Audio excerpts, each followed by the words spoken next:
Yeah, so I guess that's the whole thing. And even like I'm now remembering so many things. We do gingerbread making with friends sometimes, or we make cookies with decorating. It's like we do all of them. We just don't put the pressure on ourselves to do it a certain way.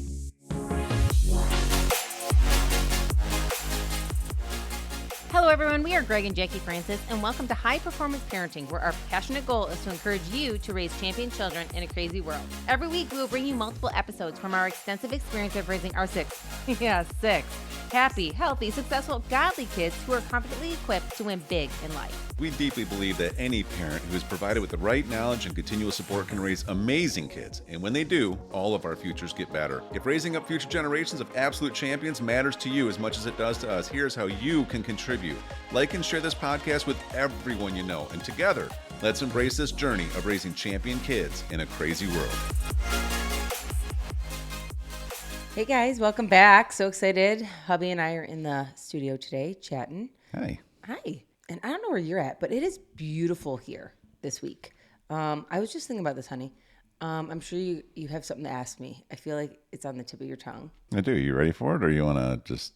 I was in the middle of something, but I felt these eyes on me wanting to ask me something. You can't wait, can you? I probably could. But I was saying how beautiful it was this week. I don't know where you're at, but I was talking to my parents this week, and it snowed back in the Midwest, which is crazy to me because we're in Boise. It's 60 degrees. Like, the leaves still have color on them here. Still in the trees. Yes. Mm-hmm. And the kids have been playing tennis all week. Yeah. And I'm like, what a difference in places, right? Like, and then sometimes I'll check on our home in Florida, and it's sunny and gorgeous there, but then snowing somewhere else. I don't know. It just makes me realize all the time how different each climate is, and it really can affect you in different ways. Mm-hmm. Like, depending on your mood or what you have planned or, you know, what you do for fun or all that kind of stuff. So, I don't know. I'm just really thankful for where we live. It's still like I'm looking out at your window, and there's a beautiful red leaf tree out here, and it feels kind of like fallish around here. And Christmas is coming. I cannot believe it. It's like 5 weeks away. I know. By the time people hear this, it's probably like 2. Right. Yeah. Did you get my gift yet?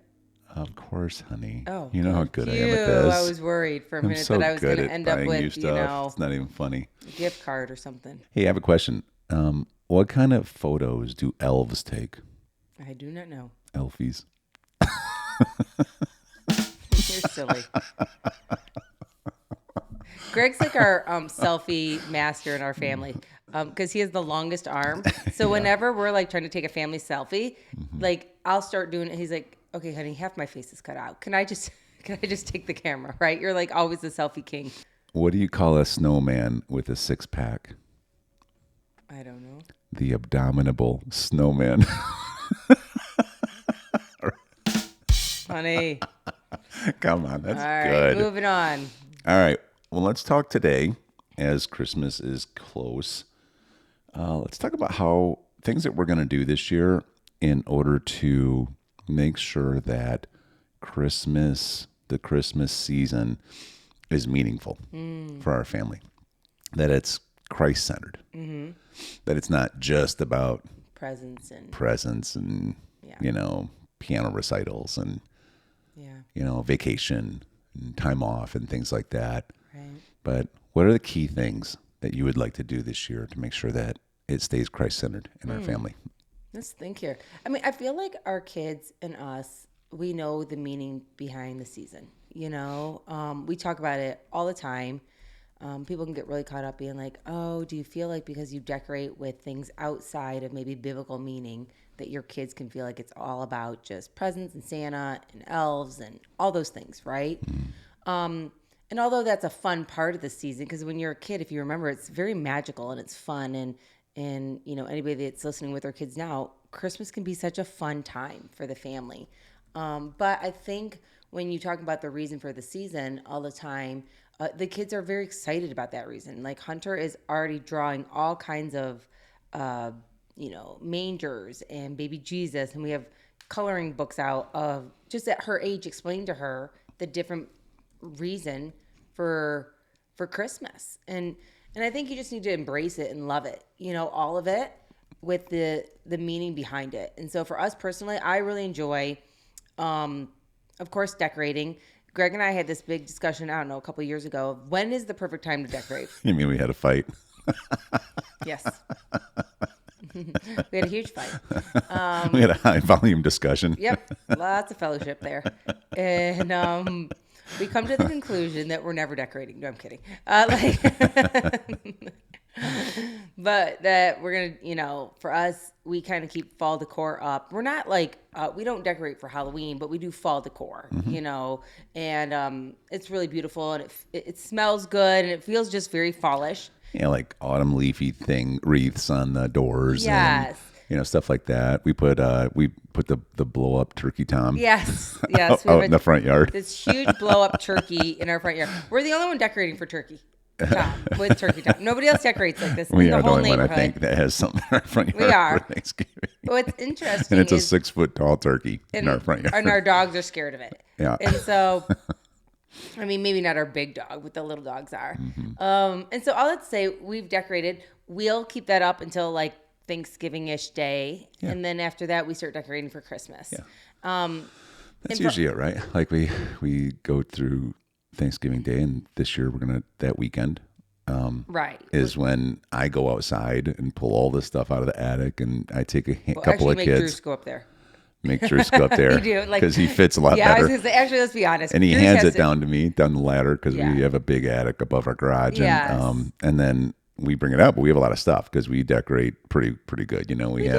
We have a whole bunch of blow up things in the front yard, and then we have Lights and decor outside. we have a huge like oversized Christmas tree. It's about 30 feet tall in our front driveway that we actually Well, got it's on like a top pine of ladder. tree, right? Don't we have a pine tree that Yeah. is planted there all year round? It's not.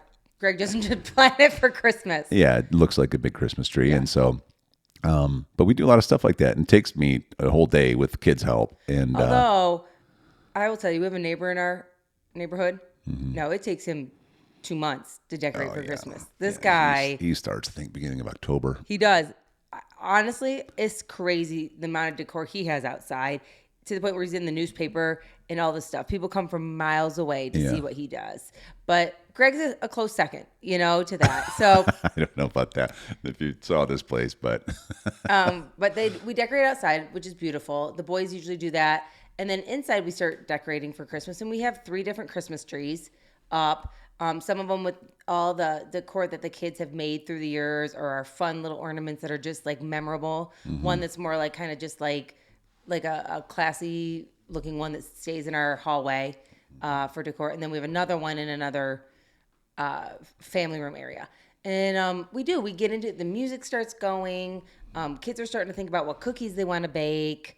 We don't have like this big tradition of like we have to eat certain foods during Christmas. We love turkey time, and we always have our turkey tradition. But for Christmas, we're pretty flexible about what we're going to have on Christmas Eve, Christmas Day type thing. But for us, more than anything, it's like the little traditions, and to some families, they have different traditions, and that's what's beautiful to us. It's the little traditions and remembering why we're doing what we're doing. And so Greg and I have, through the years, love letting the kids open a gift or two, like each week until Christmas or something like that. Like as the gifts start growing underneath the tree, from like either the kids to each other or to us or for each other, I would say we open 2 to 3 before Christmas Eve or Christmas Day ever happens. You know what I mean? We like to do that kind of stuff. And I feel like the kids savor those little gifts, and they're getting more excited all the time, knowing that more is coming. Again, it's not about the things, but most of the time, those kind of gifts are the meaningful ones that maybe their sibling handpicked out for them. Yeah. And we think that's really beautiful. We always do the little Advent chocolate calendar tradition. And the kids love it every morning. I don't care. I grew up with it. I don't think you did. But I did. My brother used to eat all my chocolate out of my Advent calendar. I thought I got the defected, Nick was chomping away on all mine. But the kids all get those. So we do that for a tradition, which I think is beautiful. All the I would say kid type books come out about the Bible season. And Hunter usually reads them to us. And it's from like a childlike perspective. And I always think that stuff's special. Like when we bring out again, and again, we all know the reason behind it. And I don't even want to keep emphasizing that, because I don't want you to think like we sit here and like our kids only worry about the things that come in this season. They're so excited about the real meaning behind it, you know? And I love when they teach it to each other. That's some of my favorite times, I would say, with our kids. Yeah, I feel too. like we've done a pretty good job of being diligent through the years to have our traditional fun. Yeah. Because it's just really family connecting. That's you it. know, that's what it is, and I think that's the thing that everybody loves about it. We just do a lot of fun things together. You know, we decorate together and Play the music. And yeah, and we always had the music going. You know, Christmas music going, and it's just I don't know, it's just like a happy season that we're all living in closely. And we spend a lot of time together in the holiday season, and so. But then we've also done a pretty good job of, all right, let's make sure that when we're doing Bible studies, let's actually talk about what Christmas is. Let's actually read from the Word about what this means. You know, how did this go? You know, what is the story, you know, in the Bible around Christmas? And a lot of times we have had the kids read from Scripture. I mean, I don't know if we do it at least weekly, if not daily, sometimes. You know, and now it's fun because, like you said, you know, we're being diligent enough with Hunter now because she's the one that needs the foundation the most in there, and so everybody's helping with that, That's right. which is really cool. And so I think there's even, you know, a couple of videos that we'll watch that, you know, revolve around this too, that help really, you know, make sure that everybody understands. And yeah, we definitely brought out all the Christmas movies. Yeah. I mean, the traditional ones down to the newest, like whatever Grinch one that you know what I'm saying. We really think Christmas is always is fun and beautiful. We don't bring out like scary stuff or anything like that. Yeah. You know, we really do believe kids going to bed having dreams about, you know, all the fun that there is. And I think for us through the years, it's changed some because we've lived close to family where we've been able to do Christmas Eve or day with family. And then we've had many years where we did not have family close by. And that's okay too. Like, it's all fun. I think another thing that we do that's really neat is the kids in the past, and I don't know if they'll do it this year, do a Christmas play. That is so fun. And it is growing through the years. They have costumes from, I mean, some of them is really cool. Remember when we have them in the Well, remember they have like the one that they stand in it and it's a camel? camel? That's what I was trying to say. hanging up over Yes, the camel. That's what I could not think of. They have camel outfits to Santa outfits to Grinch outfits, and somehow they put this whole play together, and Yeah, it hits man. the Bible to the fun, to the magic, to the everything, to the corniness of it.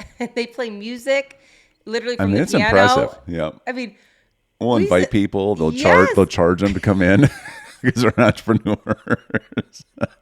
Hunter probably literally has that ready. She Oh, has a yeah. financial goal for the year, so she probably wants to sell like tickets for this thing.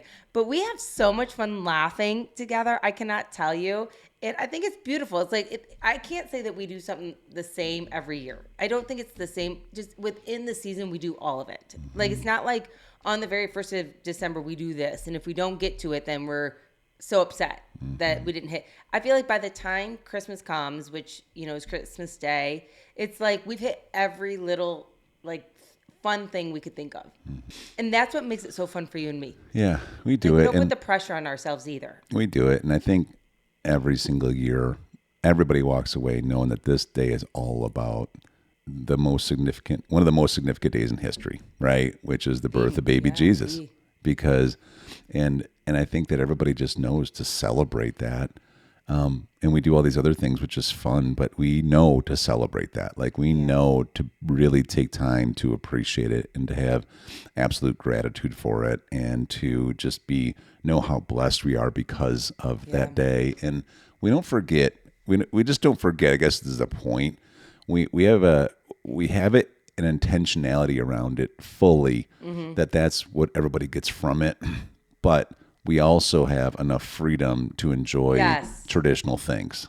Yeah, right? so I guess that's the whole thing. And even like I'm now remembering so many things. We do gingerbread making with friends sometimes, or we make cookies with decorating. It's like we do all of them. We just don't put the pressure on ourselves to do it a certain way. And we don't put this pressure on us that has to be like everybody has to love every minute of it. Like, some people really enjoy making the cookies. So they might be making the cookies while somebody else is doing some gingerbreads. Or somebody might love doing like the outside decorating versus the inside decorating. And so we kind of split that up, but it's all done and beautiful, or we all, when we're done with our work that we did to create kind of the atmosphere of Christmas, we all love to observe each other's. Like we come out and look at what you and Drews, and usually Ellie's your helper out there. So you, Drews, Ellie, and Huns a lot of times. We'll go out and decorate the outside. So we all come out and see this beautiful Christmas decor going on outside. And then you guys come in and you're like, oh my gosh, look what you guys did. And it's like me and the big girls or something like that. And then we just start living in this magical world. And I think to myself, I'm thinking, now that I think about all of it, is that, I don't know what the kids will necessarily take and move on to their family from what they've learned from it. I don't know. They might start new stuff for all I know. But to me, that's the fun part, because it's like, there's no pressure for us. We don't feel the pressure, and I think that feels good to both you and I. Probably a lot more even for me, because I came more from structured organization stuff. Yours was more a little flexy and stuff. I think one of the things they'll probably continue is the chocolate advent calendars, even for themselves. Like Bella, I don't think is ever giving up her chocolate advent calendar. Baby sweets. Yeah. But I think more than anything, it's laughing and having fun. That's what I really remember during our traditions. So last question, what day are we going to take down Christmas decorations? Are we going to get an agreement on this? We'll leave that for another episode. This is a point of contention for us, isn't it? Well, it's part of our tradition. We get to, have a healthy discussion around that. That's right. Right around that time. Hey everyone, thanks for listening and thanks for your love and support. We hope that today's episode added tremendous value to you and your family. It would mean so much to us if you would partner with us on our mission of helping parents around the globe raise champion children in this crazy world. To do so, simply take a moment to like and share this podcast with everyone in your network. See you next time.